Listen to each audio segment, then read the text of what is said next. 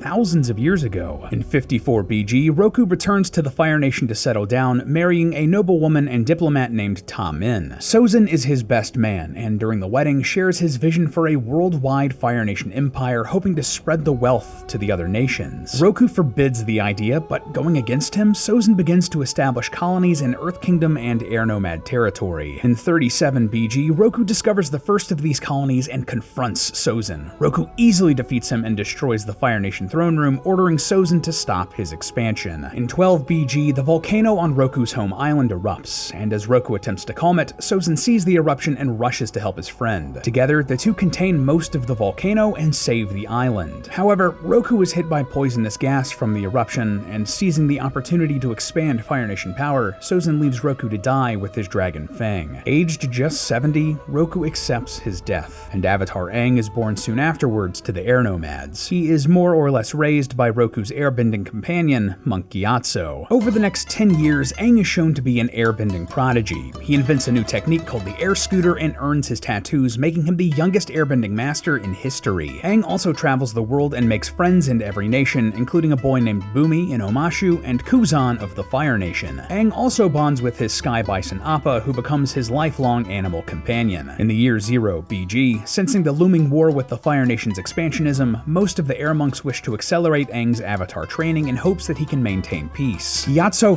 fiercely opposes this, believing that Aang should have a normal childhood, but he's outvoted and Aang is told that he is the Avatar 4 years earlier than normal, isolating him from other children. The monks decide to send Aang away from Gyatso, which Aang overhears, devastating him and causing him to run away. Distraught, Aang flies to the South Pole, but is caught in a great storm and pulled underwater. Aang saves himself and Appa by entering the Avatar state and suspending them in ice. space. Fire Lord Sozin discovers a comet that approaches the planet, which greatly enhances firebending power. Using Sozin's comet, the Fire Nation attack all air nomad temples, attempting to kill the Avatar before he can stop the Fire Nation's expansion. Every single air nomad is killed during this initial attack, or in the following years. Simultaneously, the Fire Nation invades the Earth Kingdom and Water Tribes, gaining strong footholds against both nations. By the year 15 AG, Sozin uses propaganda to establish a cult of personality around himself and the royal family as the war rages on. The people of the Fire Nation are taught that the Airbenders were violent and plan to attack the Fire Nation, justifying their slaughter. Fire Lord Sozin eventually dies in 20 AG, aged 102, as his son Fire Lord Azulon succeeds him. Sometime after this, a group of Fire Navy officers defect and form a pirate clan known as the Crimson Sails Armada. The Fire Nation Navy destroys the navies for both the northern and southern water tribes in massive battles, and the Fire Navy begins to raid the southern water tribe. Their cities are devastated, and waterbenders are systematically captured or killed. A woman named Hama is the last known waterbender captured from the south, while the rest go into exile or hiding. Before the year 82 AG, Long Feng becomes the leader of the Dai Li and regent of Ba Sing Se, using his position to suppress knowledge of the war from the young Earth King. Additionally, Fire Lord Azulon marries his younger son Ozai to Ursa, daughter of a noble family and Roku's granddaughter. In 84 AG, Princess Yue of the Northern Water Tribe is born, but she's deathly sick. Her father prays to the Moon Spirit at the tribe's spiritual oasis, and the Moon Spirit gifts Yue with part of its own spirit, saving her life and turning her hair white. In 90 AG, Fire Nation Admiral Yueya launches a campaign called the Devastation against Jasmine Island alongside her second-in-command, Captain Zhao. Skeptical of her motivations, Fire Prince Lu Tin, grandson of Azulon, takes part in the invasion. Realizing she has gone too far, Lu Tin and his men help the defenders of Jasmine Island defeat Yueya, who had secretly planned the attack for selfish, personal reasons. In 94 AG, General Iroh, son of Azulon and father of Lu Tin, begins the siege of Ba Sing Se. Additionally, rumors of another waterbender in the Southern Water Tribe reach the Fire Nation. They attack the village of Wolf Cove looking for them, killing the chief's wife Kaya when she claims to be the waterbender. In reality, Kaya was protecting the real waterbender, her daughter Katara. With Kaya's death, Azulon believes waterbenders to be truly extinct in the south and orders a stop to the raids, diverting those resources elsewhere. In 95 AG, Iroh breaks through the walls of Ba Sing Se, becoming the first in history to do so. However, Lu Tin is killed during the battle, devastating Iroh. He ends the siege after 600 days, retreating and causing the general to be viewed as a failure and disgrace by many, including his brother Ozai. Seizing the opportunity, Ozai privately declares Iroh unfit to inherit to Fire Lord Azulon, citing his weakness and lack of an heir. Azulon, however, loved Lu Tin and is furious at the suggestion. Wanting Ozai to feel the pain of losing his firstborn, Azulon orders him to kill his oldest child, Fire Prince Zuko. Ozai intends to carry out the order, but is stopped by Ursa when she discovers the plot. Instead, she offers a trade. She would craft a poison that leaves no trace, which Ozai could use to take the throne, as long as Zuko lives. Ozai agrees, but now knowing of the poison, banishes Ursa so she could never use the poison on him. Azulon dies that same night, and it's declared that his dying wish was that the throne would pass to Ozai. Iroh does not press his claim, and Ozai is crowned Fire Lord, while Ursa disappears. Ursa secretly returns to her home village and discovers that her parents have passed away, but reignites an old romance with a man named Norin. With the help of the spirit, the Mother of Faces, Ursa's face, memories, and identity are altered. She becomes Noriko, but sadly loses her memory of her life and children with Ozai. After 95 AG, Ozai's strategies become increasingly bold and brutal. He signs a secret deal with the Crimson Sails Armada to end their attacks on the Fire Nation and plots to conquer the city of Omashu. This plan is so dangerous that it causes at least one Fire Army general to defect. In 97 AG, Fire Prince Zuko attends his first war meeting, but is frustrated to hear plans to sacrifice troops. He speaks out, enraging Ozai and sparking a ritualistic duel known as an Agni Kai. Zuko believes his opponent will be the elderly Fire Nation general he insulted, but is shocked when Ozai is instead his opponent. Zuko begs for forgiveness, but Ozai burns his face and banishes Zuko, telling him he can only return if he captures the Avatar. This is a fool's errand since the Avatar has been missing for almost 100 years and was never meant to be completed. Iroh, having come to view the Fire Prince as a surrogate son, accompanies Zuko during his banishment. In 99 AG, Katara and her older brother Sokka discover Avatar Aang in the iceberg and awaken him. They are quickly discovered by Prince Zuko, who confirms the Avatar's identity before they escape. Aang begins his Avatar training with Katara teaching him waterbending. The three then visit the southern air temple where Aang discovers that all of the air nomads have been killed. The trio recruit a winged lemur named Momo at the temple. Zuko's ship is ambushed and damaged by pirates, and they're forced to dock at a Fire Nation harbor for repairs. Here, Zuko and Zhao begin a rivalry after Zuko defeats Zhao in an Agni Kai but spares his life. Aang's group visits Kyoshi Island where they befriend the Kyoshi warriors and their leader Suki. The island has remained neutral in the war so far, but joined the war effort against the Fire Nation after Zuko attacks the island searching for the Avatar. Despite the intervention of Avatar Aang, the fortress city of Shinguan is put under siege and captured by the Fire Nation, paving the way for future invasion efforts. Additionally, the Fire Nation attempts to recover the ancient writings of a famous Earth Kingdom general at Hegemon's Folly, but they are thwarted by a river pirate crew led by Jiang. And despite the Fire Lord's order to withdraw from the south, a Fire Nation crew attacks the South Pole's glacial temple to claim a powerful artifact. Aang and his friends visit Omashu where they learn that Aang's childhood friend Bumi is now a powerful earthbender and king of the city. Later, led by Katara, prisoners at a prison rig off the coast of the Earth Kingdom revolt against their Fire Nation captors. The rig is later captured and used as a base by the Earth Kingdom army. During the winter solstice, Fire Sage Xiu aids Avatar Aang in the infiltration of and escape from the Temple of the Crescent Island so that he may speak to the spirit of Avatar Roku. Roku informs Aang that Sozin's comet will return by summer's end and that they must defeat Ozai before then. Zhao is promoted to Admiral and captures Avatar Aang, imprisoning him. However, a mysterious warrior named the Blue Spirit helps Aang escape. Aang discovers that Zuko is the Blue Spirit and helps Zuko escape capture after he's knocked unconscious. Freedom fighters led by the rebel Jet attack the Fire Nation village of Gaipan in the Earth Kingdom. Sokka, unwilling to let innocent civilians of any nation die, informs the village of the plan and saves the villagers before they're killed by Jet. In the new year, 100 AG, Aang begins his firebending training with Master Zhang Zhang. However, after he accidentally hurts Katara with the flames, he feels guilty and is hesitant to firebend again. Katara learns that she can heal herself and others with waterbending. Aang's training prematurely ends after Zhao attacks and the group is separated from Zhang Zhang. Aang and his friends visit the Northern Air Temple where they discover the Mechanist and other survivors from his village living in the ruins. Aang is furious at the disrespect that they're showing the temple, but eventually lets go of the frustration. The Fire Nation then attacks the temple but are repelled. Unfortunately, they acquire the remains of a war balloon in the aftermath, and it's taken to be reverse engineered. Aang and his friends arrive at the Northern Water Tribe where Sokka meets Princess Yue, daughter of the chieftain, and they fall in love. Katara is angered that women are not taught offensive waterbending and challenges the waterbending master Pakku to a duel. Though Pakku defeats Katara, he is impressed by her ability and relents, agreeing to train the women. Aang then continues his waterbending training with Pakku. Elsewhere, Zhao discovers that Prince Zuko is the Blue Spirit and conspires to assassinate him. Though nearly successful, Zuko survives. Only Iroh is aware of this. Iroh accompanies Zhao on his next mission to invade the north, while Zuko infiltrates Zhao's fleet. Zhao leads an invasion of Agna Kala, capital of the Northern Water Tribe, though Zuko infiltrates the city during the attack to kidnap Aang. Though the Fire Nation almost defeats the Water Tribe, Zhao oversteps by killing Tui, the physical manifestation of the Moon Spirits in the North's Spirit Oasis. Enraged, Aang briefly merges with La, the Ocean Spirit, and destroys the Fire Nation's forces. Zhao is taken to the spirit world and forced to wander in the fog of lost souls. Princess Yue sacrifices herself to revive Tui, saving the moon, and Yue becomes one with the Moon Spirit as she dies. In the wake of the siege, Pakku forms the Southern Reconstruction Project, believing that the North has been isolationist for far too long. Pakku then leads this group to the South Pole to rebuild their sister tribe. Elsewhere, after Zhao's failure, Fire Lord Ozai sends his daughter Princess Azula to capture the Avatar, as well as imprison both Zuko and Iroh, whom he believes to be traitors. Azula recruits her childhood friends Mei and Ty Lee for the cause. Azula almost captures Zuko and Iroh, but they realize the ruse and escape. The pair ritualistically cut off their ponytails, recognizing that they will likely never return home. The Fire Nation attacks Omashu, but King Bumi surrenders without a fight, sparing its citizens, though he is taken prisoner himself. This enrages the populace, who form the Omashu Resistance. Aang arrives in the city as the Resistance attempts to kill the Fire Nation governor. Aang stops them, convinces the Resistance to leave the city, and then rescues Bumi, though Bumi turns himself in afterwards. He has other plans. Aang and his friends meet Toph Beifong, a blind girl who has learned advanced earthbending techniques from badger moles. Toph joins the group and begins Aang's earthbending training. Zuko parts ways with Iroh while Zuko goes on a journey of self-discovery. While briefly leaving the group, Toph meets and befriends Iroh, though she is unaware of his identity. Team Avatar form a temporary alliance with Zuko and Iroh to defeat Azula, which results in Iroh's injury and Azula's escape. While briefly separated from the rest of Team Avatar, Katara meets Yang and her pirate crew. The group breaks through a Fire Nation blockade, delivering medicine to an isolated community. Despite their status as pirates, Katara and Zhang part ways on good terms. Team Avatar finds Wan Shitong's library in the desert, in which Sokka discovers the date of an eclipse that will negate all firebending. Wan Shitong, furious that his knowledge is being used for war, sinks the library into the sand and returns it to the spirit world. Appa is kidnapped by several sandbenders at this time, eventually making his way to a prison in Ba Sing Se. Zuko and Iroh travel to Ba Sing Se incognito as refugees and meet Jet along the way. Jet notices Iroh heating a cup of tea and believes him to be a Fire Nation spy. Zuko and Iroh work in a tea shop where Jet confronts them, and Jet is arrested and taken to a secret re-education camp beneath Lake Laogai. Princess Azula leads an assault on Ba Sing Se, hoping to break through the walls with a drill, which ultimately fails. Azula's team fights several Kyoshi warriors, including Suki, who is taken prisoner. Azula uses the Kyoshi's armor to infiltrate Ba Sing Se. Avatar Aang informs the Earth King of the eclipse, but the Earth King doesn't even know there's a war going on. Along with Jet, Team Avatar breaks into Lake Laogai, discovering the Dai Li's treachery, though Jet is killed during the attack. Zuko likewise finds and frees Appa, who soon reunites with Team Avatar. Toph develops the ability to metal bend, a feat long thought impossible by Earthbenders, becoming the first person in history to do so. Long Feng, leader of the Dai Li, allies with Azula and leads a coup d'etat against the Earth King, giving Azula control of the city. Ba Sing Se falls to Fire Nation control. Zuko betrays both Iroh and Team Avatar, siding with Azula, who in turn mortally wounds Aang. Aang only survives because Katara heals him with water from the spirit oasis from the North Pole. Azula gives Zuko credit for killing the Avatar, allowing Zuko to return home and protecting herself should Aang have survived. Iroh is imprisoned in the Fire Nation. Aang is unconscious for weeks, during which Team Avatar meets up with Water Tribe soldiers led by Sokka and Katara's father, Hakoda, and hijack a Fire Nation cruiser. While passing as just another Fire Nation ship, they discover that the world thinks Aang is dead, which they decide to use at their advantage and plan a surprise attack during the eclipse. Aang eventually awakens and recovers. Team Avatar spend the next few months infiltrating the Fire Nation. During this time, Sokka crafts a sword made from meteorite and trains under Swordmaster Pian Dao, a member of the mysterious organization known as the White Lotus. Despite returning home and getting everything he seemingly wanted, Zuko feels guilty for betraying Iroh and Team Avatar. He discovers that he is the great-grandson of both Fire Lord Sozin and Avatar Roku and decides to help Aang defeat Ozai. Team Avatar discover Hama, a powerful waterbender living in secret in the Fire Nation. She wishes to get revenge on the Fire Nation and reveals an advanced form of waterbending to Katara, known as bloodbending. This lets a waterbender control someone else's body when the moon is full, which Katara is horrified by, but ends up learning. During the eclipse, Sokka leads an invasion of the Fire Nation capital. However, Ozai and Azula foresaw the invasion and hide while they do not have their bending. Zuko also confronts Ozai and tells him that he will be leaving to help the Avatar. When the eclipse ends, most of the invasion force is captured, with only the younger members and Aang's core group escaping. Zuko also attempts to help Iroh escape, only to discover that he already has on his own. Simultaneously, King Bumi escapes and reclaims Omashu during the eclipse. Zuko joins Avatar Aang and his friends and resumes Aang's firebending training. Aang and Zuko travel to an island inhabited by the Sun Warriors, where they're taught the dancing dragon technique by the dragons Ran and Shaw. Zuko helps Sokka locate the Boiling Rock prison, hoping to free his father Hakoda, who has been captured during the invasion. Suki is also being held in this prison, and the group become the first prisoners to ever escape from the Boiling Rock. Sokka and Suki begin a relationship. Zuko helps Katara track down the man who killed her mother to exact revenge. She almost kills the man in anger, but relents after seeing how pathetic his life has become. As Sozin's comet approaches, Aang has a crisis of faith as he does not wish to kill Ozai. He encounters a lion turtle who teaches Aang energy bending, or the ability to give or take away bending. Ozai plans to use the comet's power to destroy much of the Earth Kingdom with a fleet of airships, so he crowns himself the Phoenix King and passes the title of Fire Lord to Azula. As the comet passes the planet, Zuko and Katara travel to the Fire Nation to confront Azula. Zuko and Azula fight in an Agni Kai, which Azula wins through deceptive tactics. Katara then defeats Azula and heals Zuko. Sokka, Suki, and Toph attack the air fleet and are able to take down the ships before they can burn a significant portion of the Earth Kingdom. The Order of the White Lotus, led by Iroh and consisting of Masters Pakku, Zhang, Bumi, and Pian Dao, liberate Ba Sing Se from Fire Nation control. Avatar Aang confronts Ozai and, after the battle, uses energy bending to take away Ozai's firebending. Ozai and Azula are imprisoned for their crimes, while Zuko is crowned Fire Lord, vowing to help the world rebuild after the 100-year war. The Harmony Restoration Movement is launched to facilitate this, intending to remove Fire Nation colonies from the Earth Kingdom. Despite this, there remains some resistance from Fire Nationals who still support Ozai and Azula. Avatar Aang and Katara begin a relationship that would last the rest of their lives. In 101 AG, Toph founds the Beifong Metalbending Academy to teach other Earthbenders how to metal bend. The Yudao Resistance is formed to prevent the removal of the Fire Nation colony Yudao from the Earth Kingdom, since most of its residents have mixed heritage and families would be split by the removal. Aang and Zuko help facilitate the Treaty of Yudao between the Fire Nation and Earth Kingdom, allowing the oldest Fire Nation colonies to remain as independent entities. During this time, Aang also forms a new order of air acolytes, mostly from the official Avatar Aang fan club.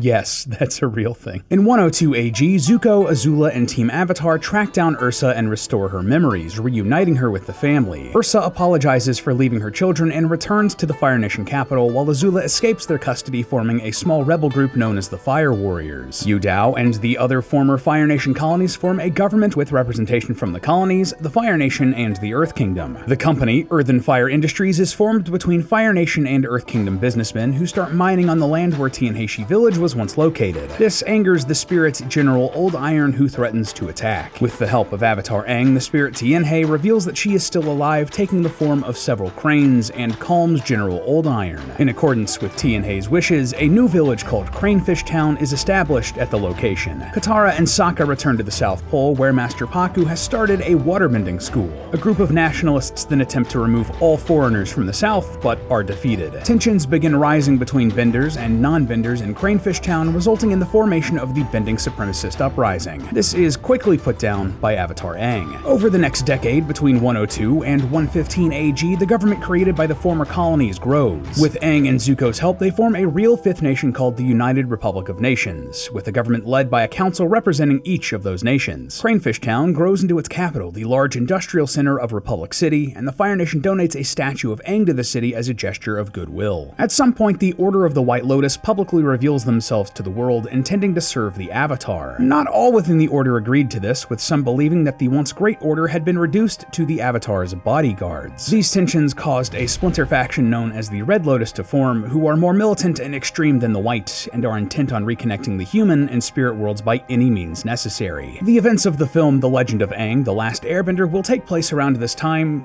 though we're not quite sure what that will entail quite yet. During this period, Aang and Katara marry and have two children, Bumi, a non-bender, and Kaya, a waterbender. In 119 AG, their third child, Tenzin, is born. He is an airbender, meaning that Aang is no longer the last airbender. Team Avatar become important figures in Republic City, with Toph acting as its chief of police, and Sokka as a core member of its government and chief of the Southern Water Tribe. In 128 AG, the waterbending gangster Yangchen is put on trial for his crimes. He reveals himself to be a powerful bloodbender who is able to use the ability without the full moon, but Aang defeats Yangchen and takes away his bending. Sometime after 131 AG, Iroh's spirit willingly leaves his mortal body and enters the spirit world. This is different than a traditional death, as he now lives a normal life amongst the spirits in the spirit world. Over the coming decades, technology continues to advance, and by 138 AG, automobiles known as Sotomobiles are invented by Hiroshi Szeto of Future Industries. At some point, the blended bending culture of Republic City developed a professional sport called Pro Bending, incorporating elements of all three bending abilities. Around 144 AG, Yangchen's son Noatak arrives in Republic City, eventually taking on the identity of Amon. Enraged that he had been born as a weapon to fight against those who had wronged Yangchen, and despite being a powerful water and bloodbender himself, Amon starts the Equalist movement to rid the world of benders. He discovers a method of blocking a bender's chi, turning their ability to bend off forever. In 151 AG, heir to the Northern Water Tribe chiefdom Tonraq defeats an invasion by barbarians but destroys a spirit forest in the process. He is banished from the north and travels to the South Pole. His younger brother Unalaq, secretly a member of the Red Lotus who organized the invasion to gain power, becomes heir. In 153 AG, despite his body being relatively young, Avatar Aang dies due to his extended lifespan from being trapped in the ice. He is remembered as a hero by the world, but led a complicated family life, focusing much of his attention on Tenzin to pass on airbending culture. Still, the cycle continues as Avatar Korra is born to Tonraq and Senna of the Southern Water Tribe. Around 156 AG, the businessman Iknik Varric first rises to prominence through corporate espionage and sabotage. By 157 AG, Korra is identified as the Avatar at just 4 years old, able to perform water, earth, and firebending at an incredibly young age. The White Lotus begin Korra's Avatar training as Katara teaches her waterbending. In 158 AG, Chief Unalaq wishes to take Korra under his wing, secretly guiding her towards Red Lotus philosophies with the ultimate goal of releasing Vaatu from his prison during the next harmonic convergence. When Tar Tarlok declines, Unalaq orders fellow Red Lotus members led by a man named Zahir to kidnap Korra. They're thwarted by Sokka, Tenzin, Tonraq, and Zuko and imprisoned in specialized dungeons. Unalaq's part in the plot remains a secret. During this same year, Hiroshi Sato's wife Yasuko is murdered by Benders in the Agni Kai criminal triad. This radicalizes Hiroshi and pushes him towards the Equalist movement, building technology and weapons for the organization. In 167 AG, Fire Lord Zuko abdicates the throne and passes the title to his daughter, Fire Lord Azumi. Afterwards, he becomes a traveling ambassador for peace. In 170 AG, Korra completes her firebending training and goes to Republic City to begin her airbending training with Tenzin, though she's unable to access the ability. Here, she meets the brothers Mako and Bolin, a firebender and earthbender respectively, and joins their pro-bending team. Along with Asami Sato, daughter of Hiroshi Sato, they become her friends and companions. Led by Amon, the Equalists begin the anti-bending revolution in Republic City, with Amon taking away many people's bending ability, including the chief of police, Lin Beifong, daughter of Toph. Amon unsuccessfully tries to eradicate airbending by taking away Tenzin and his children's airbending abilities, but fails. Korra's bending is taken away by Amon, though she unlocks her airbending to defeat the Equalist leader. Amon is unmasked as Noatak, a waterbender, collapsing the anti-bending revolution. Noatak flees the city with his brother, the politician Tarlok, who ends both of their lives. Later, Avatar Aang's spirit restores Korra's bending and teaches her how to energy bend, allowing her to restore all of the bending taken away by Amon. In 171 AG, in the fallout of the Equalist uprising, the Republic City Council is dissolved in favor of a democratically elected government representing benders and non-benders alike. Shortly afterwards, the non-bender Raiko is elected as the first president of Republic City. Chief Unalaq convinces Korra to undergo spiritual training under his tutelage, but she discovers his role in the Red Lotus and how he framed Tarlok years ago. As a result, the Water Tribe civil war begins, spreading all the way from the poles to Republic City. During the conflict, Korra temporarily loses her memories to a dark spirit, and with the help of Iroh connects to the very first Avatar Wan to regain them. After Unalaq threatens the life of Tenzin's daughter, Jinora, Korra opens the portals to the spirit world at the North and South Poles. Harmonic convergence occurs, and Unalaq frees the dark spirit Vatu. The two merge and become the very first Dark Avatar, using their combined power to purge Rava from Korra's spirit, severing her ties to all of the past avatars. Despite this, Korra is able to defeat and kill Unalaq, cleansing Vatu's spirit. Korra starts a new avatar cycle as the barrier between the human and spirit worlds remains open. Korra also decides that the avatar should no longer be the bridge between humans and spirits, but instead just a peacekeeper. After thousands of years, the earthbending kings Hoondoon return to the human world, hoping to take revenge on the avatar. However, Korra defeats and then kills Hoondoon. After harmonic convergence, several non-benders around the world are suddenly given the ability to airbend, including Aang's son Bumi and Toph's granddaughter Opal. Tenzin travels the world to recruit these new airbenders, hoping to teach them and restart the air nomad culture. However, Zahir is also given airbending, using it to escape his prison and liberate his fellow Red Lotus compatriots. They vow to kill the Avatar to bring spiritual balance to the world. After various spirits and vines from the spirit world enter Republic City, President Raiko banishes Korra from the city, frustrated at the trouble that she's caused. Korra also discovers that she can metal bend, becoming the first Avatar to do so. Zahir and the Red Lotus assassinate the pompous Earth Queen, throwing the Earth Kingdom and Ba Sing Se into chaos. They also attack Tenzin and the Airbenders at the Northern Air Temple, threatening to destroy them if Korra does not turn herself in. The Red Lotus then destroy the Northern Air Temple, though the Airbenders do survive. Bolin discovers that he has the very rare earthbending sub-ability of lava bending, only the second non-avatar to be able to do so. Zahir, follower of the teachings of Guru Lahima, gains the ability of unassisted flight after his lover is killed in battle. The Red Lotus attempt to force Korra into the avatar state by poisoning her with mercury so that they can kill her and end the cycle permanently. Korra's team then attacks the Red Lotus, killing all of them but Zahir and saving Korra. Zahir is then subsequently imprisoned. A heavily wounded Korra is welcomed back to Republic City and witnesses Jinora's ceremony to become an airbending master and get her tattoos. The airbenders return to their nomadic roots as Korra returns to the Southern Water Tribe to heal with Katara over the next few months. During this same period, as the Earth Kingdom falls into chaos, the metalbender Kuvira assembles an army to help keep the peace. In 172 AG, Korra leaves the Southern Water Tribe, shedding all identifiable clothing and markings, hoping to rediscover herself and reconnect with Rava. She spends 6 months wandering the Earth Kingdom, fighting random benders for sport, and being haunted by visions of her avatar spirit attacking her. Prince Wu is crowned the 54th Earth King, but Kuvira uses the coronation to dissolve the monarchy and reform it as the Earth Empire under her leadership. Using the strength she has built up over the last few years, Kuvira successfully annexes every Earth Kingdom province into the Earth Empire. Korra makes peace with an imprisoned Zahir, and with the help of an elderly Toph Beifong, extracts the rest of the mercury poison from her body. The Earth Empire military develops a spirit energy cannon which they attach to an enormous mecha suit. With this, Kuvira marches on Republic City, intending to reclaim Republic territory for the Earth Empire. Avatar Korra and her allies battle Kuvira in Republic City, where Hiroshi Szeto sacrifices himself to save Asami and help defeat Kuvira. A new spirit portal opens in Republic City due to the battle, and a defeated Kuvira surrenders herself to Avatar Korra. The Earth Empire is then dissolved and the Earth Kingdom reformed, but despite this, Earth King Wu intends to abolish the monarchy in favor of a democratic system. Korra and Asami then publicly enter a relationship. Tensions rise between humans and spirits as much of Republic City has been damaged or overtaken due to recent conflicts. Additionally, several criminal gangs are displaced because of the spirit portal, creating problems for the entire city. President Raiko is more concerned about this than helping now homeless citizens, leading Varric's business partner and wife Zhu Li Moon to run against him in an upcoming election. Zhu Li is elected the second president of the United Republic and diffuses tensions with the help of Avatar Korra. Kuvira is put on trial for her war crimes, but due to her help thwarting a plot to rig democratic elections in the Earth Kingdom, her sentence is commuted to house arrest. Now, police officers Mako and Bolin investigate a disappearance on the Fire Nation island of Pinquan. Alright, so with the announcement of the new animated series Avatar 7 Havens, we know a little bit about the future of this timeline, but not exact dates or events. So what I want to do to finish us out here is lay out exactly what we know about this new series, and using what we've learned about this timeline, let's predict the plot of this new show. So we know that 7 Havens is going to take place after Korra has died and a new earthbending avatar has been born. However, the world has suffered through a major cataclysm with both the humans and spirit worlds devastated. The remnants of humanity now survive, and these 7 Havens spread across the world, and believe that the Avatar was responsible for the disaster. So instead of being a title of great honor, it's a mark that people hate. And knowing that, what can we put together about the plot? Well, one of the big patterns I noticed while putting together this timeline was that an Avatar often had to deal with the problems created by their predecessor. So this new earthbending Avatar will have to contend with the mistakes that Korra made. Now, I'm not gonna sit here and try to nitpick everything Korra could have done that might have led to this apocalypse. That doesn't sound particularly fun, and the disaster might not have even been related to her. But I do have a really good idea of where this is going.